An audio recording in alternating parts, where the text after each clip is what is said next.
My name is Brandon, and we are Team GelPure.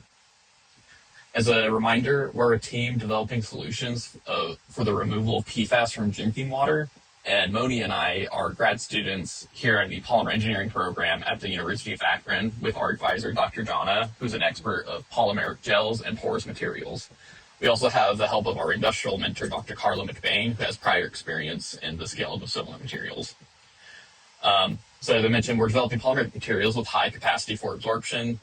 Main value add is for multiple rounds of use and specific to PFAS. We want to make sure drinking water utilities are able to remain compliant with EPA regulations, and they stay cost effective so they don't burden ratepayers and they can be environmentally responsible.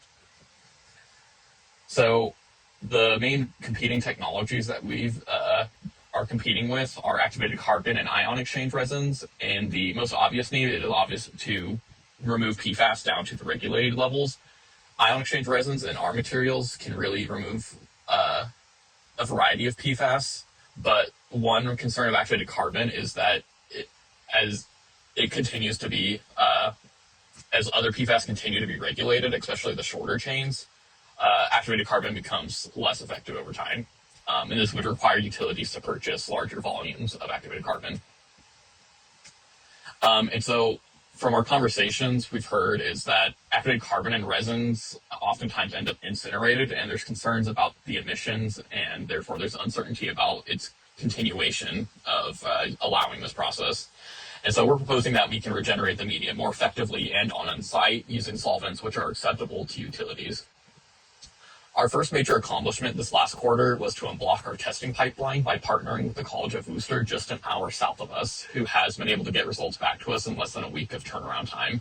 This has finally let us to begin the initial trials of different materials we've been eager to try and iterate upon in batch and column settings.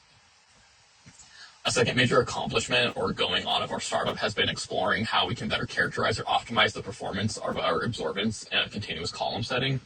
So in industry and everyday practice, the essential metric used is empty bed contact time, which is just simply the bed volume divided by the flow rate. And so a contaminant stream is pushed down the column at different flow rates and the breakthrough is measured. And we want to remove the guesswork and measure the residence time distribution of fluid elements as they pass over the absorbent bed. This is some of that initial work to build residence time curves for different absorbent beds, which will let us know how long a contaminant spends in contact with the absorbent and optimize that. This was Brandon reporting out from GelPure. PFAS free is the way to be, so let's clean our water together.